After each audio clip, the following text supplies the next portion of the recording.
to play. I mean, it compartmentalized. I mean, to an extent of how involved you have, and you've clearly outlined that.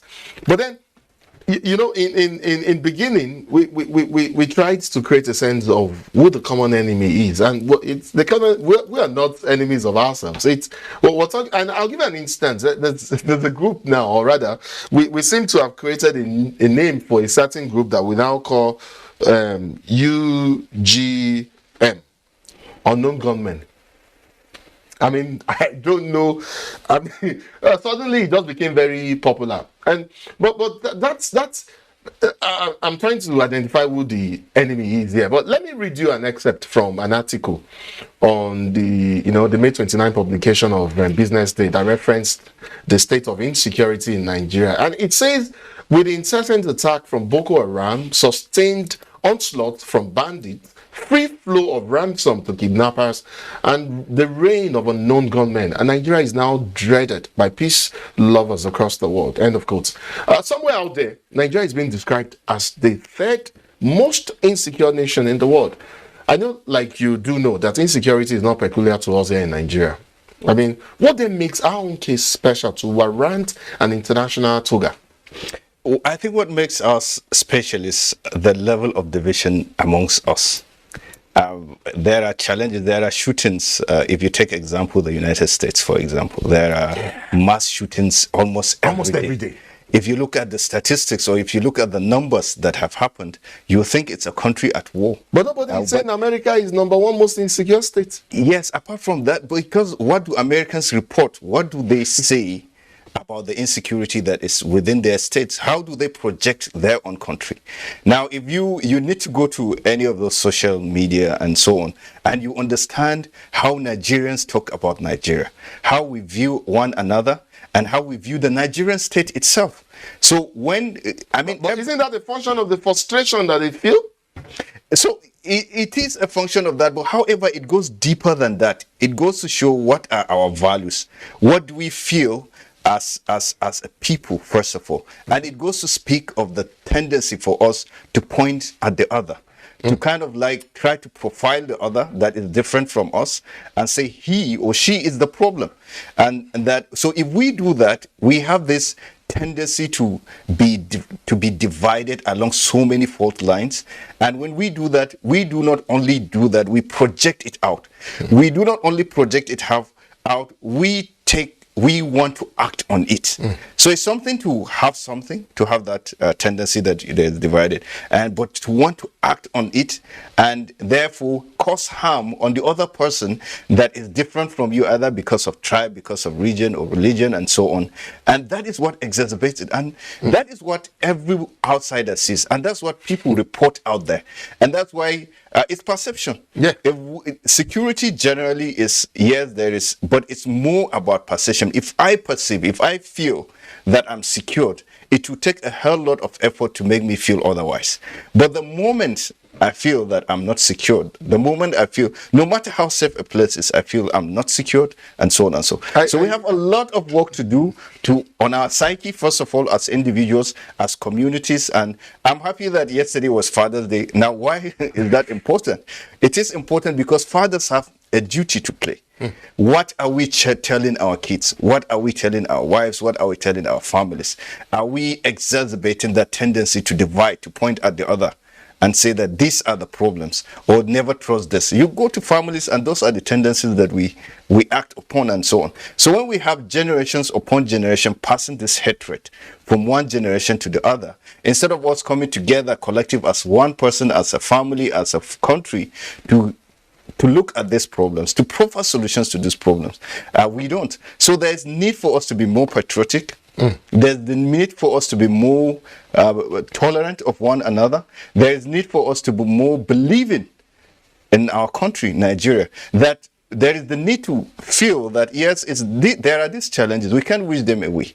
But what can happen, or what makes the difference, is our ability to come together as a people to say that we can surmount, we can Yeah. face these challenges head on. Let me quickly just run along and let's talk a bit about community policing within the context of boosting safety, security, and building resilient systems. I'm sure you're well grounded in the us versus them culture between law enforcement and the citizenry. Our pundits have said that until that culture is completely eroded, the citizenry may never truly trust law enforcement to serve their community Yes, or communities. there is the need to involve the community as much as possible in policing, in the security architecture, and that's why I've been an advocate of what it's not a new concept, but community-based security architecture.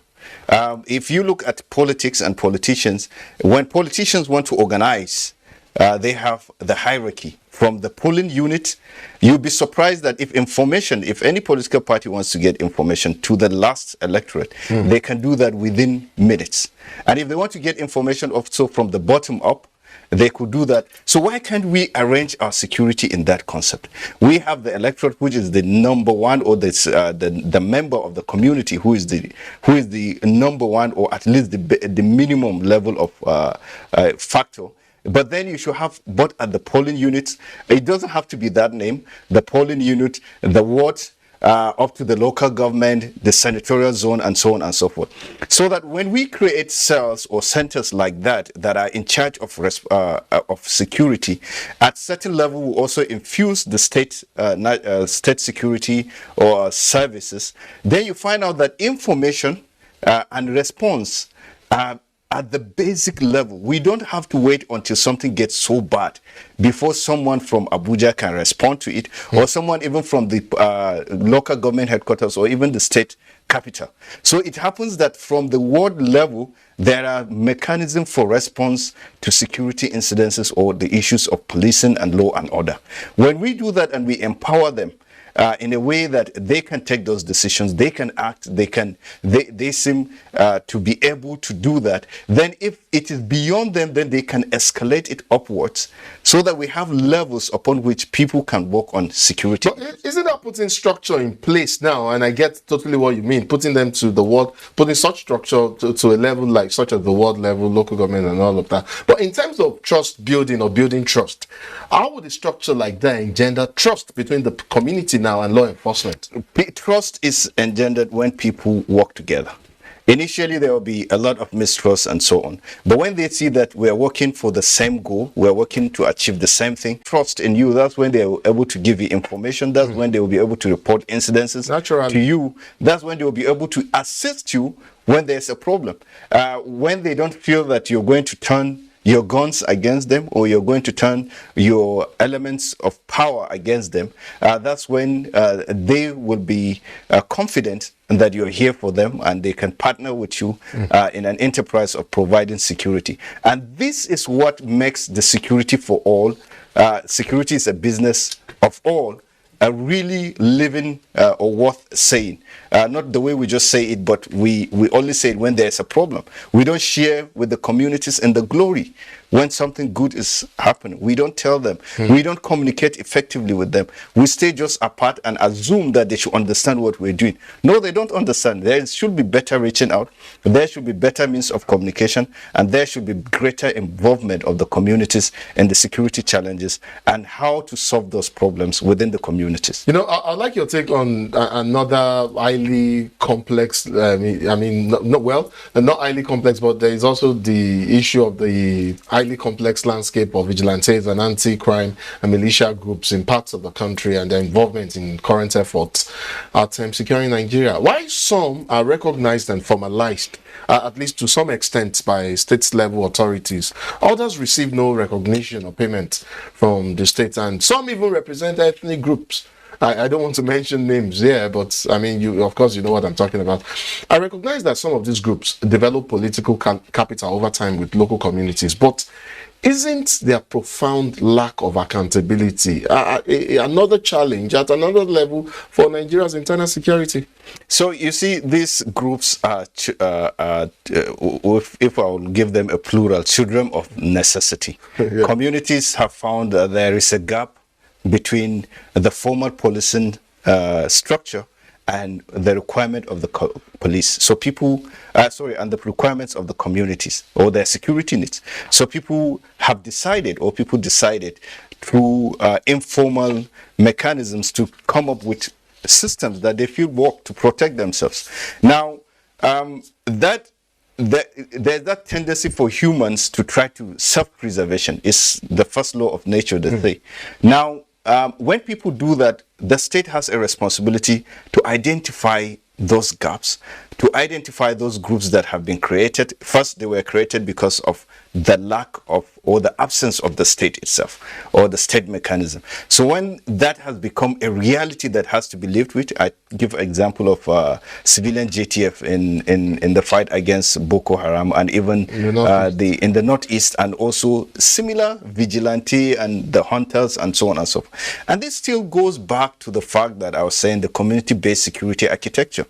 Those guys are based in the communities. They know virtually everybody. So what you should do is to absorb them into a kind of formal system and give them a training. Training is very important. Give them a structure and absorb them into something that makes them very accountable. You can't wish them away. They're even groups like the hunters groups. Yes, even groups like the hunters. Look, every organization, they have some level of organization. What you can do is to formalize that organization, is to train that organization, is to make them under a kind of platform where you can influence, where you can make them responsible, where you can make them to be accountable for their actions. When you train them, when you make them accountable, when you are the one that take up certain responsibilities and make them part of a system, you find out that their excesses will be curtailed. Okay, great. So you talk about absorbing groups like this. I have a final question for you. We're out of time totally. I would appreciate if you just very quickly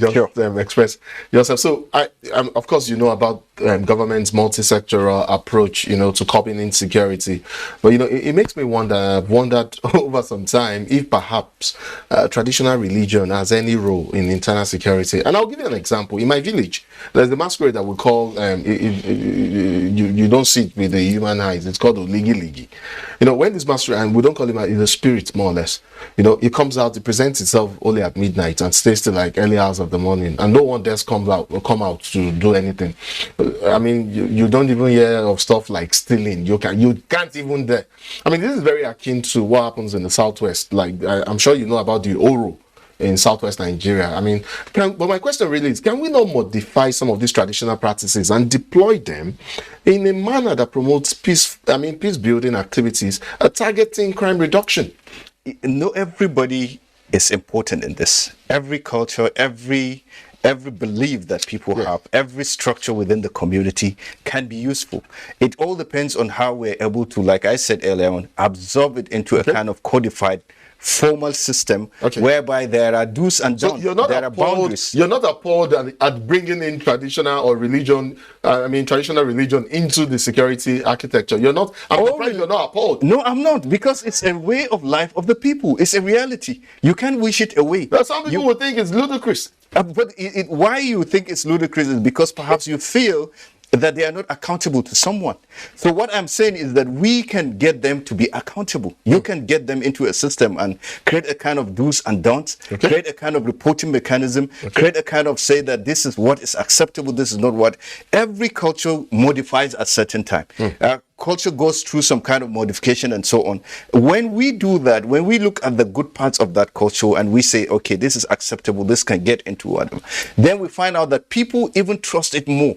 People, I tell you, the people in your village will believe or trust that more than the normal, formal security architecture. Unfortunately, all of that rarely happens these days. I mean, it's called modernization now. And so cultural festivities like that have been put in the back burner. And so, I mean, you see cases of theft, but these things never used to happen back in the days of my grandma and my grandpa. I mean, all of that has changed now. Wing Commander Musa Salmando retired. I would like to thank you so much for coming on Insight. This has been a delight. It's been a very good interaction on this very core issue of internal security in Nigeria. I'd like to appreciate you so much for coming on Insight. Thank you so much. Thank you for having me. I look forward to having more of these discussions with you in the future. Thank you. Well, it is election season, and we're seeing political intrigues, offensive and counter-offensives, playing out in the political arena. Allegations of vote buying are some of the fallouts from the just concluded governorship elections in Ekiti State. What does that present for future elections in Nigeria, especially the fast approaching 2023 national polls? My next guest is Frederick Akpeji, public affairs analyst. He joins me here in the studio to discuss this matter. Welcome to Insight. Thank you very much. Well, we in the past, we used to see ballot box snatching. We do not see all of that now, and attacks at polling stations as we used to in the distant past. Is it that the system has improved, or rather we have moved from that to a more sophisticated level of rigging elections through vote buying? And again, is this a harbinger of what could happen in the 2023 general elections? And are we gradually heading to a state where whether the man or the woman with the most money wins election in Nigeria? Thank you very much. Let me start by saying I appreciate you having me on your show this afternoon. The subject of election, especially the forthcoming election, and how voters are being induced by money is a subject that I feel very strongly about.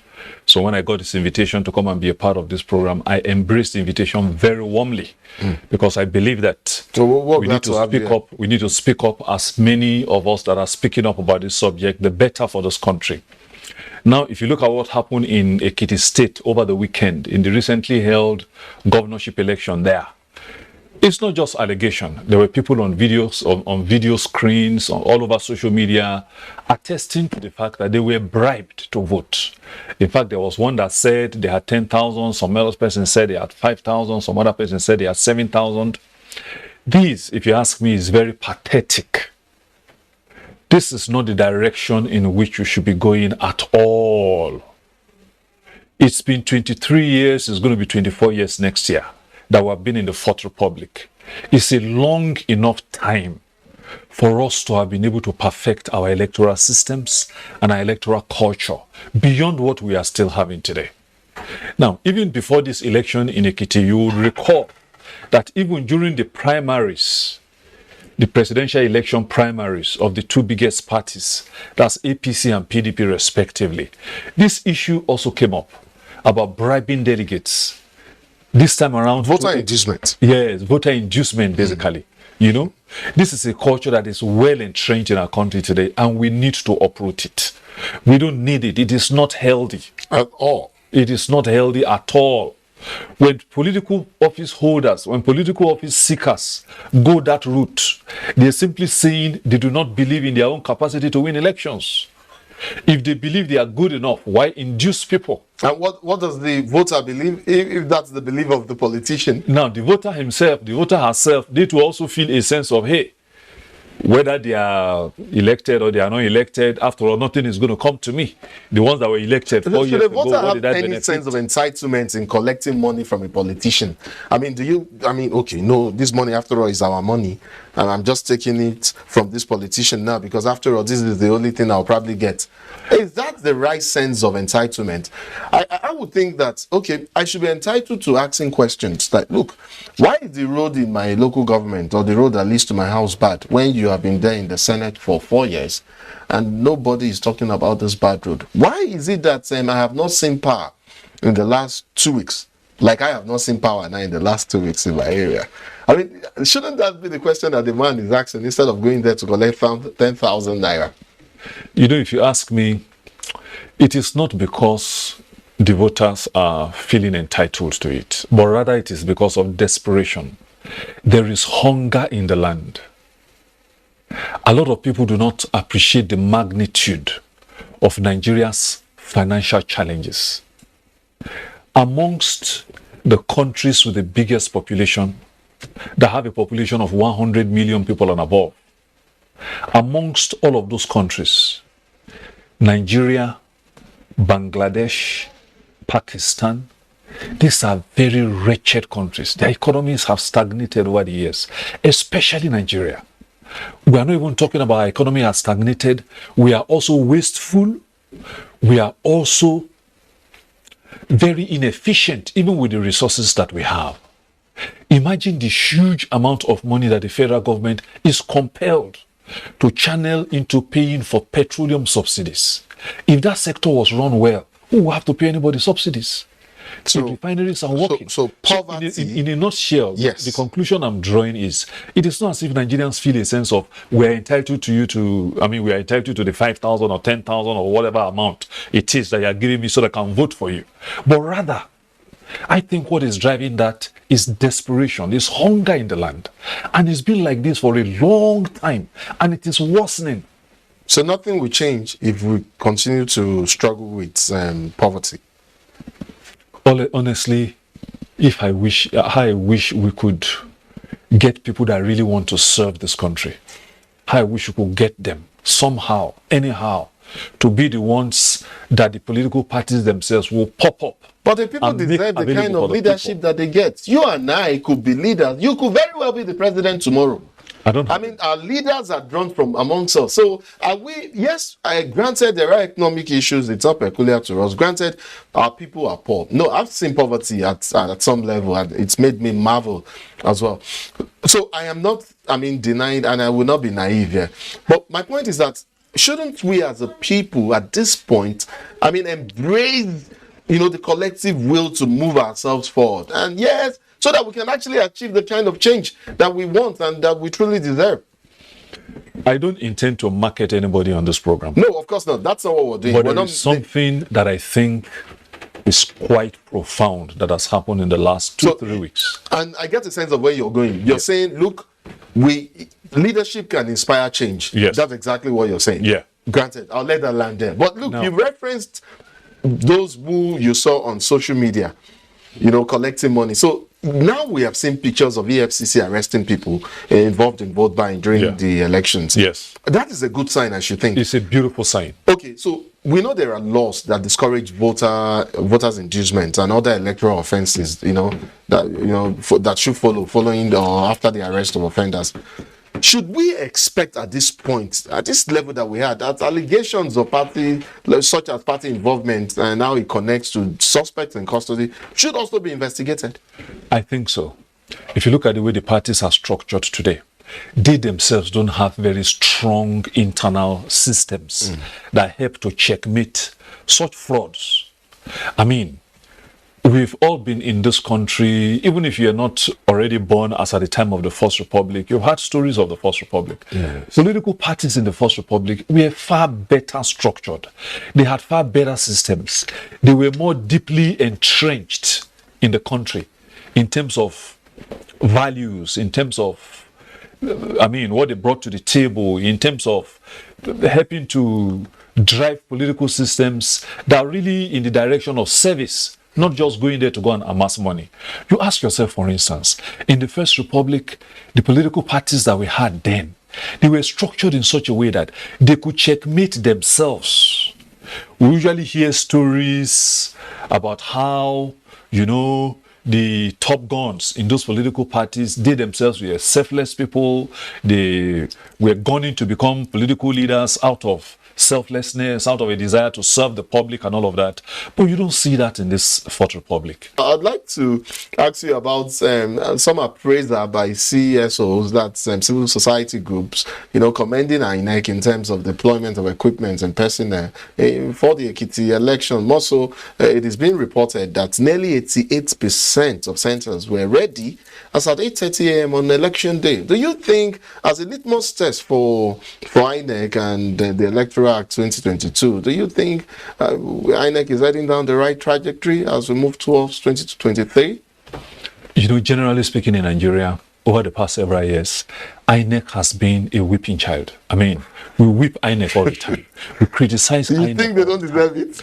But honestly, again, when you look very carefully, I think INEC itself has achieved some milestones Indeed. in recent times. Indeed. I know INEC has deployed technology in a very extensive way Yes. to help manage elections. Yes. And I think we are seeing positive results along those lines.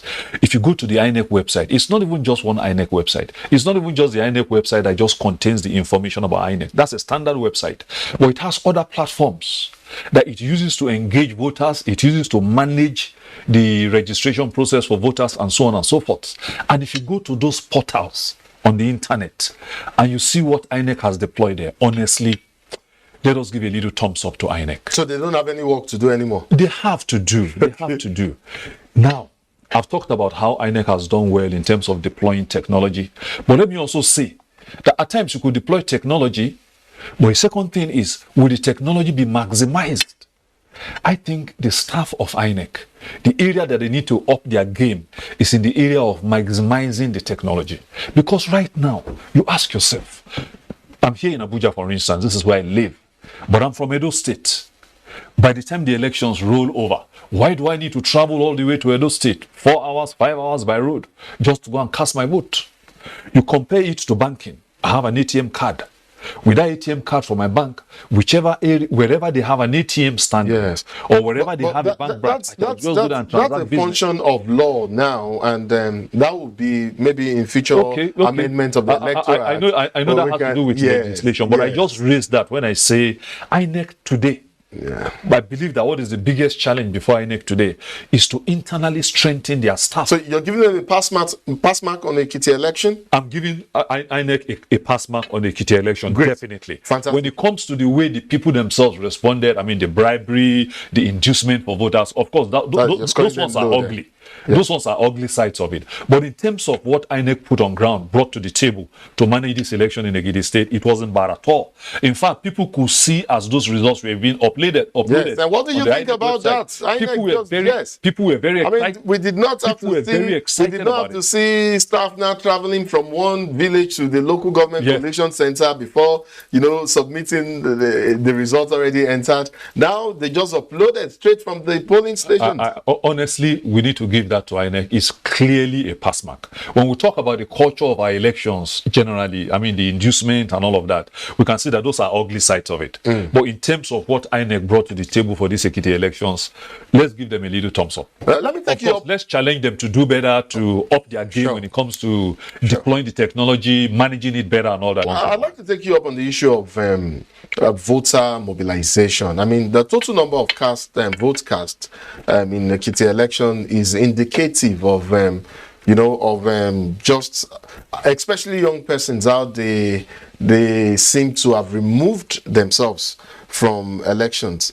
But when we talk about voter apathy, what purpose is this serving? Is it sending a message to the political class, or we are generally losing out as a people?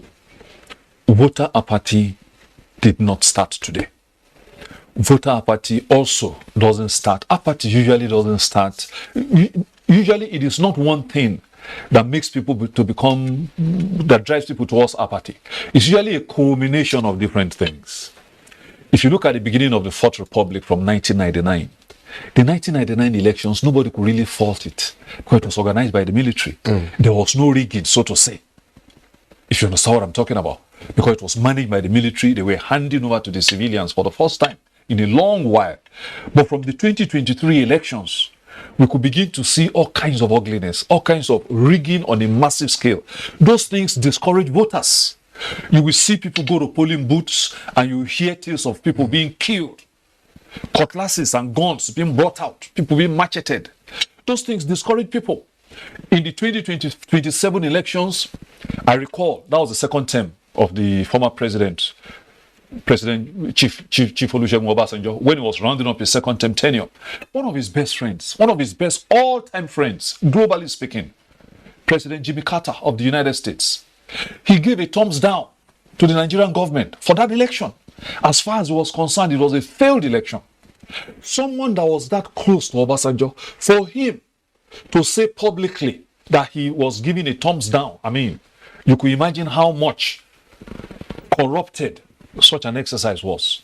You could imagine how terrible such an exercise was. So a culmination of all of these series of elections from 2003 till date have caused the apathy that we are seeing today, honestly, because people don't even believe that if we vote in these people and they come to power and they become president or governors or federal and state lawmakers, we've just referenced some positives, and we've also talked about the need for things to change, and we can only achieve this change ourselves. Shouldn't that be enough to move people, especially young persons, to not just register, but to actually participate in the votes proper? You know, it is going to. It is not God that will come down and cast the vote for us. Absolutely, I agree with you. So absolutely, it has to be done by Nigerians. But you know, it's going to take. I tell people, I say, the wheel of political progress marches on very sluggishly. You don't expect things to just happen at the snap of the fingers. You will invest in systems. You will invest in culture. When I say culture, I mean culture in the way things are done in Nigeria generally when it comes to election. You will invest in such things. And then little by little, consistently, you begin to see better results. If you're talking about youth involvement, the youths are ready. I know there is a particular candidate in town today who has generated so much buzz, and that has led INEC itself they're all to even acknowledge. They're all generating. Yes. All of the candidates are generating. Well, not to even acknowledge be that particular to. there is I think for every candidate out there, for every candidate out there, very quickly. Let me. Yeah. I mean, since we're on the subject of apathy and all of that, and getting involved in the electoral process, you know, we know in Nigeria voting is a civil right. The civic right. Yeah. It is an obligation. Yeah. It is not compelled by law. Yeah. So we're getting, are we not getting to a point where, as it is done in some climes, where there are similar cases of apathy, where state actors, whether at national or subnational levels, give legally approved incentives to citizens to vote and participate in the elections to increase turnout? Such incentives are not necessary. The kind of things that will encourage people to vote is their own convictions that political officers that have been voted for are coming into power and they are serving the people. Are you afraid that it might be politicized in Nigeria? Those things cannot. On what basis are you even going to implement such things? What incentives are you going to put in place? Some countries actually pay stipends to voters for voting. I don't think we need any such thing. So they won't achieve any sustainable result. I mean, you can't sustain such a thing. I mean, in any case, in a country like Nigeria where we are dying of hunger, is that where our priority is? To put money to encourage people to vote? When we should put money to encourage our power systems to pop up so that people can produce? When we can help clean up the system in terms of this crisis, this banditry, insurgency and all of that, that is basically stopping people from going to the farms. And all of that. I don't think we should take money to come and induce voters to vote. Not induce. No. I mean, to encourage. The word induce is wrong. Yes. To encourage voters citizens to vote. I don't think we should do that. It will not achieve any sustainable result. I do get you completely, and of course, I do appreciate. But rather, the thing that will encourage voters to keep voting, to turn out in larger and larger numbers, is if they see more and more credible people come to office. And that you can't do in one election cycle. But you have to desire it. You have to gradually begin to put such a culture in place so that maybe after 2-3 election cycles, one election cycle in Nigeria is 4 years. So when I say 2-3 election cycles, I'm saying like 8 years, I do agree with you. People will begin to feel a lot more confident. Then they will come into the voters' net in larger numbers, in minimum millions that we have today. When they do vote and when they do register to vote, they will make every effort on election days to go out to actually go and do the vote casting. Frederick Akpeju, I'd like to thank you so much for coming on Insight. It's been a delight. I mean, a pleasure having you here. Your thoughts on this issue, somewhat profound, I should say. Thank you so much for coming on Insight. I hope we'll be able to bring you here some of the time so I can take you up on other issues, like when you referenced political parties in First Republic Nigeria and you talked about the structure and value and ideology at the time. I'd like to take you up on that issue and perhaps bring up the flip side of what happened in the First Republic with political parties as well. Thank you so much for coming on Insight. It's my pleasure. Thank you so very much. I'm very delighted to be here, and I wish you a very wonderful day. Thank you. Elizabeth Omoru is up next. Nigeria has been recording low participation of women in both elective and appointive positions. This is a growing concern to many Nigerians. However, concerted efforts have been made by government and non-governmental organizations to increase the level of participation of women in politics, in line with the declaration made at the 4th World Conference on Women in Beijing. The inclusion of women in political processes is a key element in achieving an inclusive democracy, and women must have the chance to exercise their political rights and participate in all political decision-making. Recently, the number of female aspirants is a far cry compared to men that officially declared their presidential ambitions. Women who made their intentions known, pulled out, or don't make it at the primaries. Why are women underrepresented? What are the factors responsible for this? And why do women give up easily on their political ambitions? These are some of the questions my guest will answer on this segment. And Dr. Caro Nwosu is our guest, the presidential aspirant of African Action Congress. Thank you so much, Doctor, for joining us on the program. Thank you very much for inviting me. I'm very pleased to be here. This is one of my family's NTA. Thank you so much. Now, let's take cues from various primaries conducted by political parties recently. What are your thoughts? Honestly speaking, just about the time we, the women, thought we have understood the process of being elected in the field, new innovations emerges, taking the women unawares. So that's one of the issues that women dealt with this time around. We thought we had prepared. We thought we had mobilized. We thought the system would be fair. We thought the godfathers are looking after us or godmothers are looking after us. But in the field, honestly speaking, I feel like I have dropped from heaven. But the women that came out of this time, they were really prepared. They worked hard. They reached out. They consulted far and near. They were really not on the high shoes. We were in canvases, consulted across the country like every other man out there. But what we saw on the field and what we saw on the election day was, to say the least, beyond our reach. But the women still mobilize for the men. So what is the problem? One problem is money. Okay. Second problem, money. Third problem, money. I know for sure. But you must pay it 5 million. Oh. There's what they call expression of a nomination form. That's where they say, okay, some parties say you pay half. But by the time they add levies, the form you didn't fill properly, the Onitsha way you didn't go yesterday, the men went, 10 million naira is out there. There are not too many women who can afford it. They put that aside. They start talking about the money to do consultation across the country. 36 states. Very, very important. FCT. It's not there.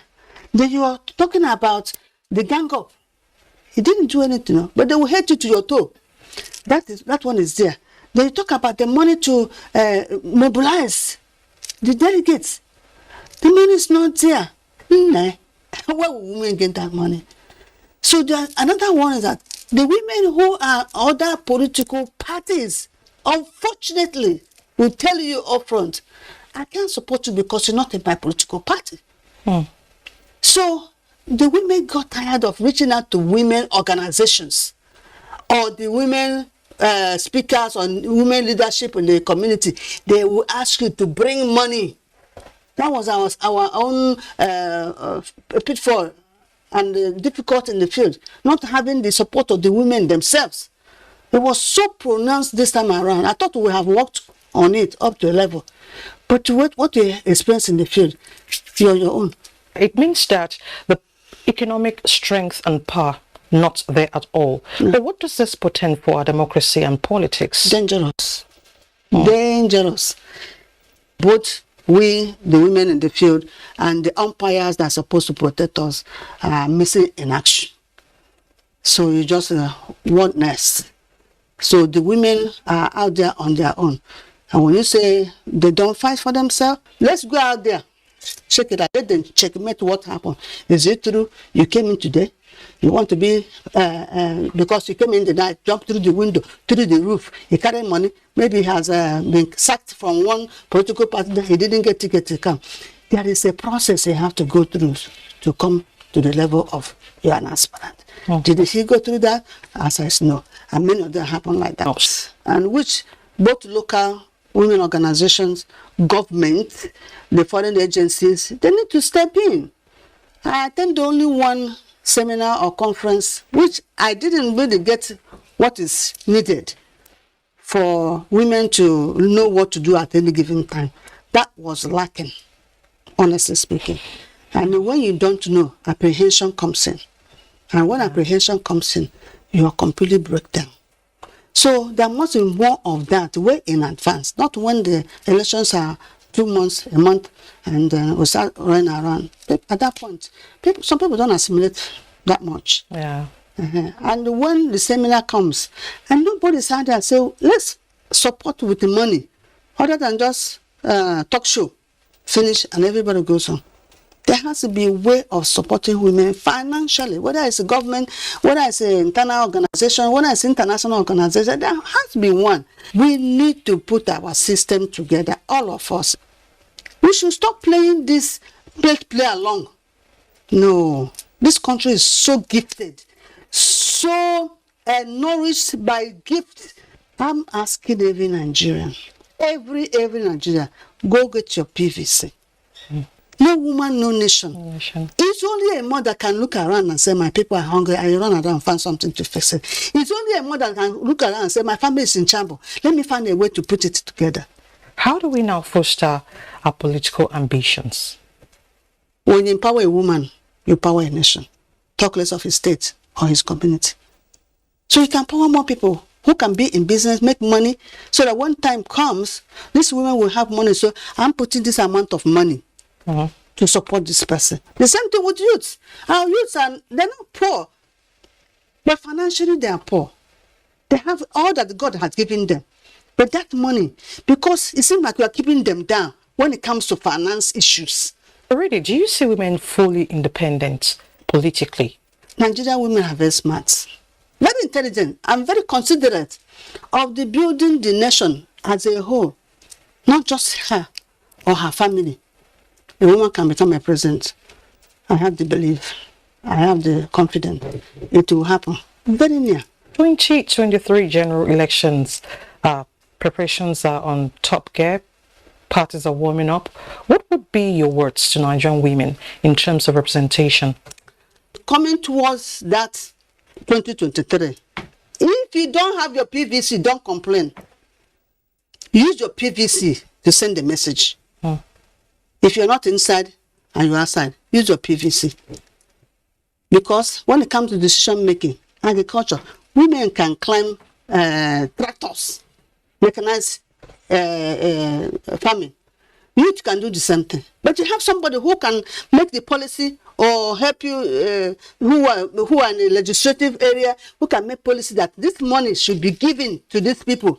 And this equipment must be given to women, to youth, to go into farming. They must be in ICT, manufacture this, fabricate this machine. Believe me, if you go to these countries, they say they are in top of the world. Believe me, Nigerians and Nigerian youths can do better if we invest in them. Believe me, if you put women in this government, believe me, and God may still answer our prayer, this country will be 360 degrees towards upward mobility, and our country will be better. Because if somebody fits well, they won't be thinking about crime. If somebody is enough in manufacturing something, it won't be thinking about crime. Our youth who are Yahoo, for what now? Hand them over something, not gone.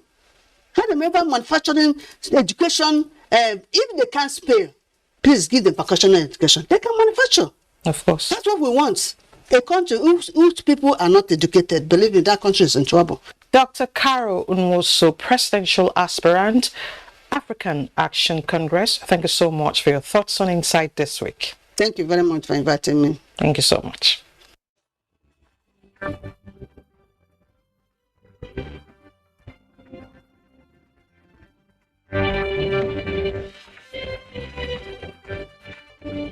hoping that their educational deprivation is not the end of the world.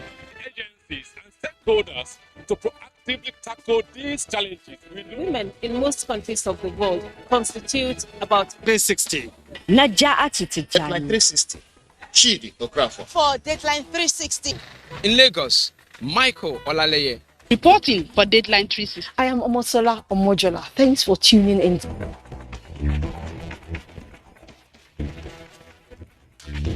And that's it.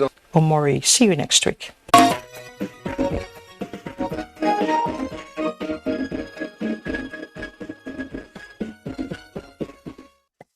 24 hours a day, 7 days a week. You can watch NTA International live on your TV, computer, iPad, tablet, and phone. Log on to visiontv.co.uk and click on Entertainment, then NTAI. You can also download the iOS or Android app on your mobile devices to watch NTA International on the go, anywhere in the world. NTA International, your window to the world.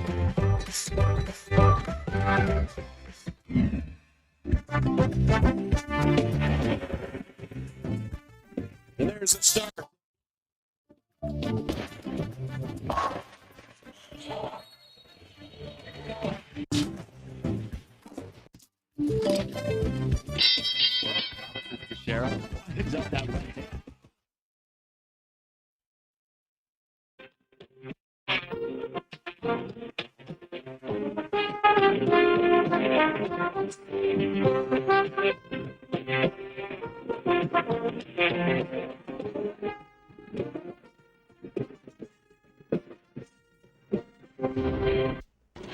While they get scanty attention from most of us, oceans, big and vast, move and move things. They are the staging area for a huge fraction of international trade, while the biodiversity they offer keeps the environment going. Hydrography, which is a branch of science that explains the nature and characteristics of the ocean, has therefore assumed a lot of significance as the world seeks more from this gift of nature.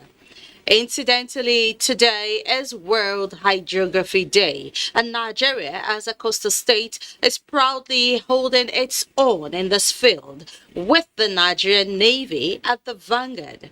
Our conversation will center on the quest for proper framework, which stakeholders say is needed to drive ocean governance in the country.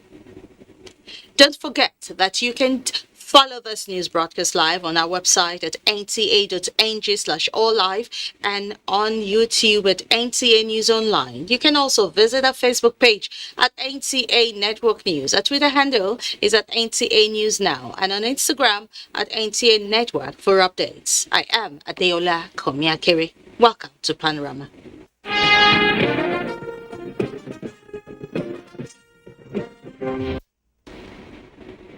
Now, President Muhammadu Buhari has written to the Senate seeking confirmation of 7 ministerial nominees. The executive communication read by President of the Senate, Ahmed Lawan, listed the ministerial nominees to include Henry Iko from Abia State, Umana Oka Akwa Ibom, Ekuma Joseph Ebonyi, Goodluck Opia Imo, Umar El Yakub Kanu, Ademola Degoroye Ondo, and Odum Odi from Rivers State. The nominees are to replace those ministers that stepped down for their political ambitions. And still under President Muhammadu Buhari says things are getting better for the governing APC in the build-up to the 2023 general elections. This was while formally receiving an audience the governor-elect of Ekiti State, Biodun Abayomi Oyebanji. State House correspondent Adamu Sambo has details. National Chairman Senator Abdullahi Adamu, Oyede Fayemi of Ekiti State, Atiku Bagudu of Kebbi State, and Badaru Abubakar of Jigawa State. Mr. President, you are fair and square. We did our best, and the results showed up.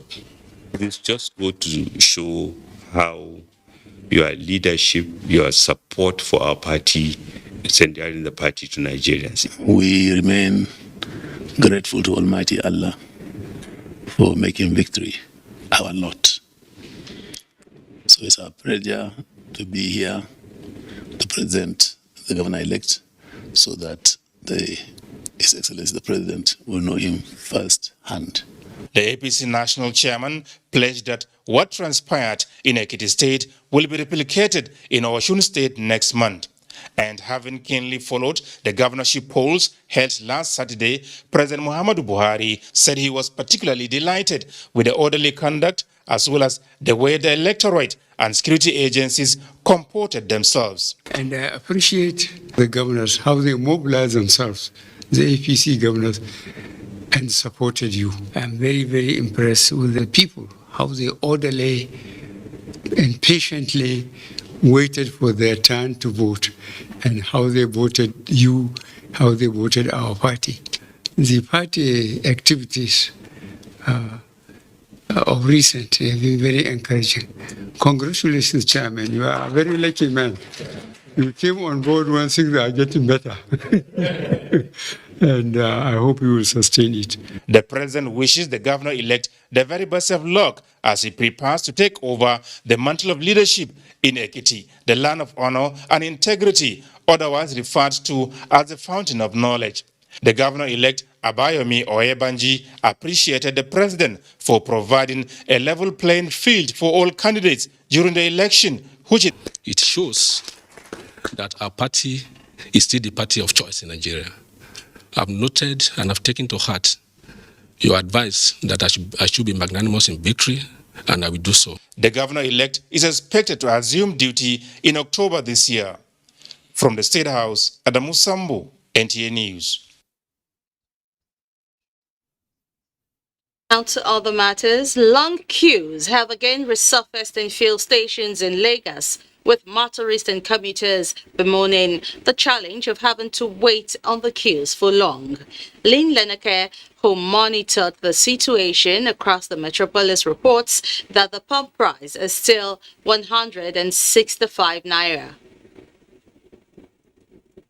NCA News observed that despite the queues, the product is available in some fueling stations. Meanwhile, some have taken advantage of a situation to engage in unauthorized sale of petrol. 22 international hydro, well as the importance of hydrography in ensuring the achievement of a goal.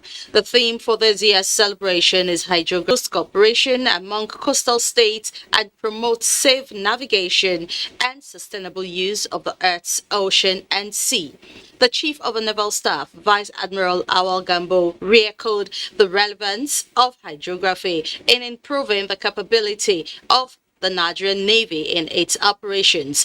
He stressed the commitment of the Nigerian Navy to continue to collaborate with local and indigenous hydrographic agencies for capacity building, which is significant in data chart production. And still talking hydrography.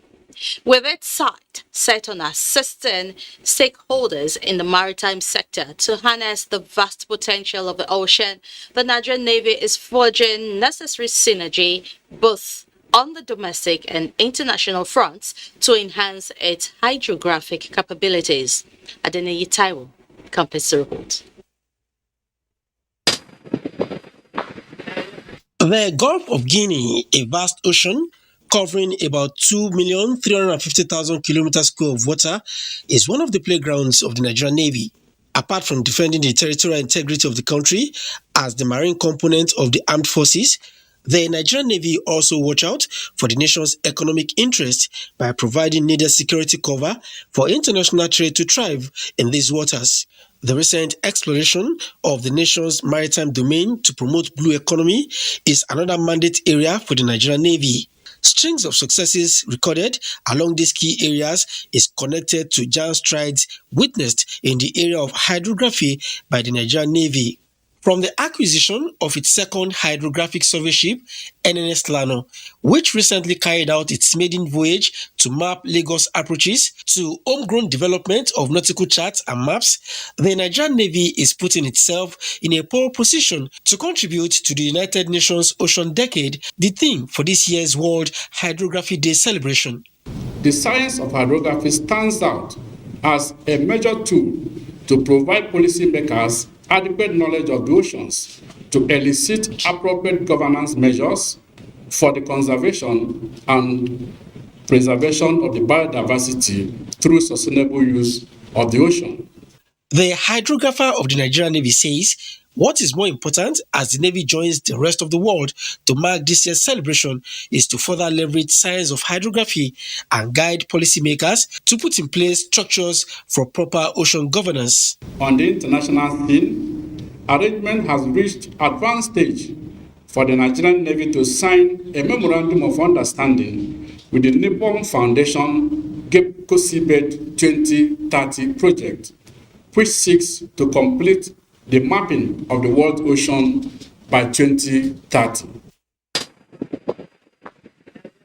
In Lagos, Adeni Itaiwo, NTA News. And with me in the studio for a conversation on World Hydrography Day is a hydrographer with the Hydrographic Department of the Nigerian Navy, Rear Admiral Ayodele Olumide Olugbede. Thanks for joining us on Panorama. Thank you, Deola. Thanks for having me. Okay, now let's begin this conversation. We know that hydrography, it's all about the study of the nature of the ocean, you know. So what other things do you think hydrography is that we must know about? First of all, let me bring greetings from the Chief of Naval Staff, Vice Admiral Awal Zubairu Gambo, on the occasion of the World Hydrographic Day 2022. The team, Hydrography, contributing to the United Nations Ocean Decade, is well teamed because hydrography it has been found globally to contribute not only to safety of navigation, it also contributes to national economy, and I dare to say national security imperatives. Globally, hydrographic products are used by decision makers for spatial planning. It's also used for coastal zone development, and most great maritime nations have invested highly in their hydrographic capacity. Any nation which ventures or is blessed with the sea must know what the value of the sea is. And I dare to say this is an estate of any nation which must be taken quite seriously for development. Okay, yeah, you mentioned the national economy. One of the importance of hydrography is security and also used for special planning. Now, let's look at the economy beyond the role it plays in safe navigation. Okay, how important is hydrography to the Nigerian economy? Now, I'll just use the simple analogy. Each time any mariner takes a ship and he intends to ply to any part of the world, including Nigeria, those who are involved with the shipping actually look at the date of last survey of which the chart that is available to that country is, and that is multiplied as a risk factor in the cost of that vessel. So it affects the freight cost, which is landing cost, which you and I unfortunately will pay for. So it's a multiplier effect. Once you have surveys that are updated of your approaches, your coastal areas, three things happen immediately. Okay. One is safety. Two, you embrace opportunities for investment, what we call foreign direct investment. And then it also eases the cost of doing business.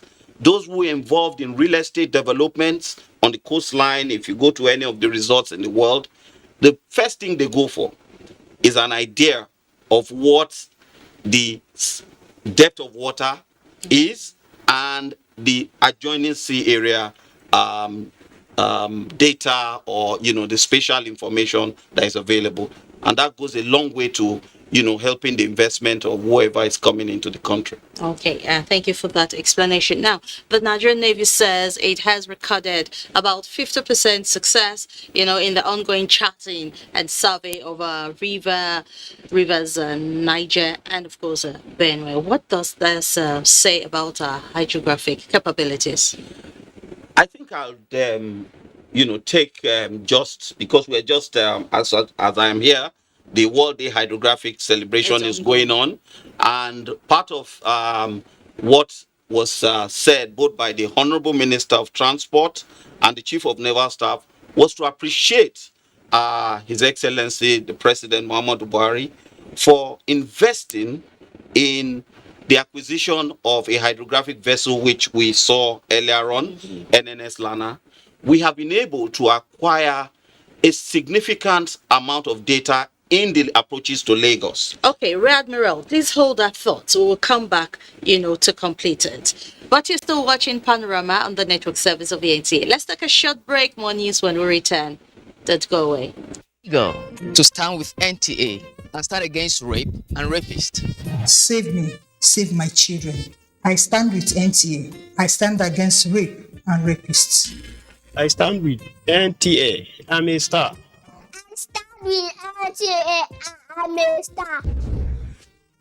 Inshallah, I stand with NTA. I stand against rape and rapists. I stand with NTA. I stand against rape and rapists. I stand with NTA. I stand against rape and rapists. I stand with NTA. I am a star. I stand with NTA. I stand against rape and rapists. I align my patriotism with NTA in the fight and crusade against rape and rapists. NIFA, I stand with NTA. I stand against rape and rapists. Join millions of Nigerians, stand with NTA, stand against rape and rapists. That victim is one of us. Speak up and speak out. Be a star. This message is from the Nigerian Television Authority.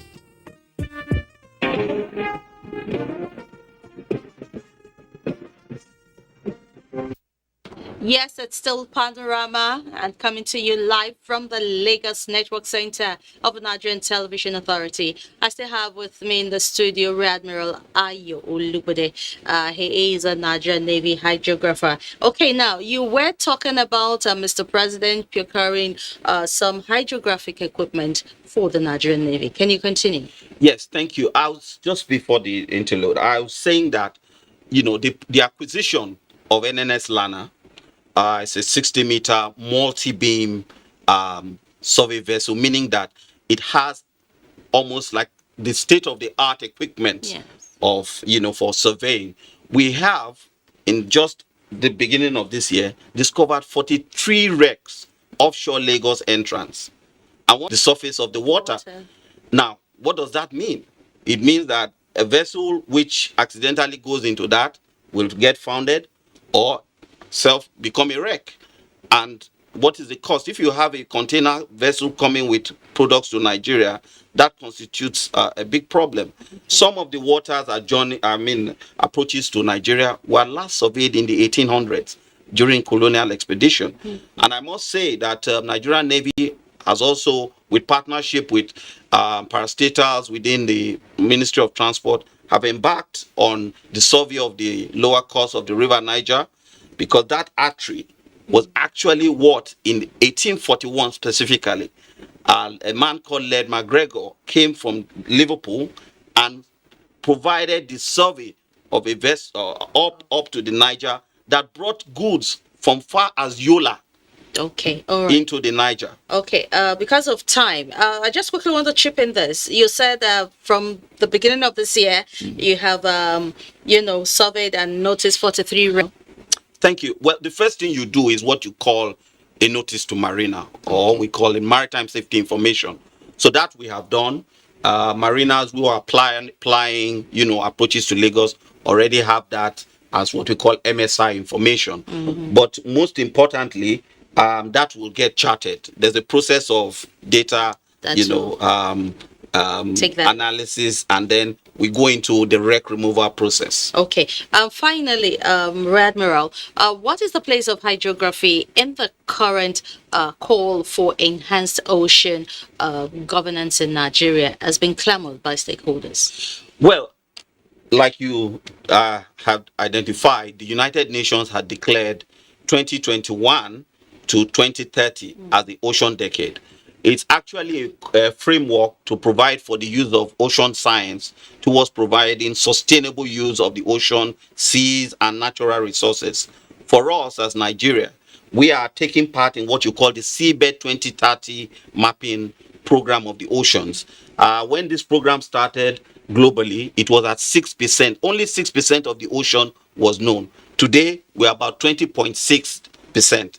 And our surveys offshore Lagos is going to contribute into that ocean world mapping program. And indeed, that will give us, if you like, a brownie point with our international stakeholders. Thank you so much, Rear Admiral Ayo Olubode, for your thoughts with us in Panorama today, and we wish you the very best as you deliberate on how best to navigate our oceans and seas. Thank you. Can I present you with this on behalf of the Nigerian Navy as part of our souvenirs for the Hydrographic Day celebration? Thank you.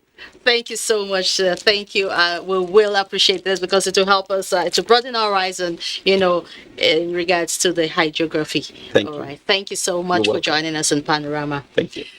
We'll move on now. As measures evolve on how to prevent conflict all around the world, the need to fully integrate refugees into the countries where they have sought safety is paramount. This concern was expressed by stakeholders at an event organized in Lagos to take a look at the plight of refugees. Diana Ajali reports. Refugees from the 6 states within the Southwest geopolitical zone exhibiting their talents at this year's World Refugee Day celebration. It was the platform that further confirmed their status that wherever, whenever, they have the right to seek safety, which coincidentally is the theme adopted for this occasion. The interesting part of the celebration is that most of the refugees are beginning to acquaint themselves with relevant skills, such as sewing of clothes, soap making in both liquid and tablet forms, and fabrication of bags and footwear, among others. We are so glad. Even we went to school, they sent us to school. Like me now, I'm into painting and decoration. I'm doing painting and decoration. George Kalisa is among the refugees who shared their experiences with NTA News. My 2 parents and my junior sister, they died just in my presence. I witnessed them. Concerned persons at this event speak further on the essence of the celebration and advise the refugees to be law-abiding. To the refugees, I want you to know that Nigeria government is doing all, most especially in the area of durable solution. Your security matters most to us. Living together in peace and harmony wherever you are, in Lagos State or any other state in Nigeria, is paramount. Refugees are really reminded to observe the rules of the country which have received them in order to live peacefully. They should not allow their children to be trafficked by traffickers under the siege. The event was organized by the United Nations High Commissioner for Refugees in collaboration with sister agency to put smiles on the faces of the refugees as well as giving them sense of belonging. In Lagos, Diana Ajale, NTA News. We now take sports.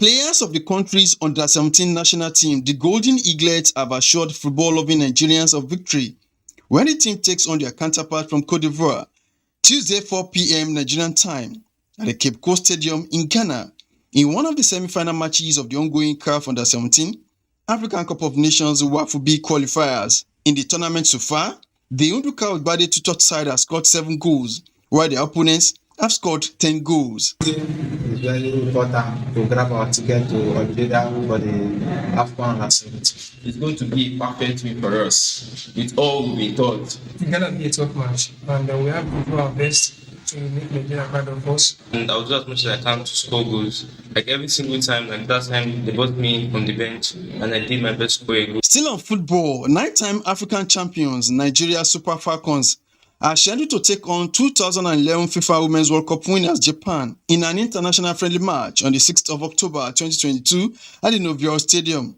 The Falcons are presently in Abuja camp ahead of 2022 African Cup of Nations slated for July in Morocco.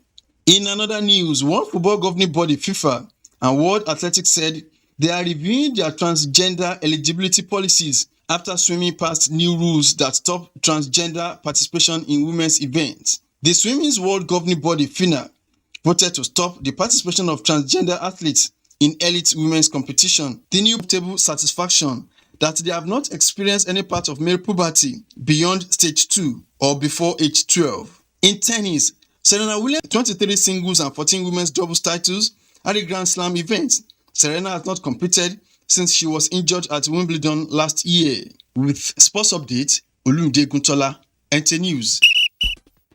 And that's Panorama from the Lagos Network Center of the NTA. Do not forget that the fastest and easiest way to becoming a star is to connect with the NTA to stand against rape and rapists. I am Adeola Komiakere. Enjoy the rest of your day.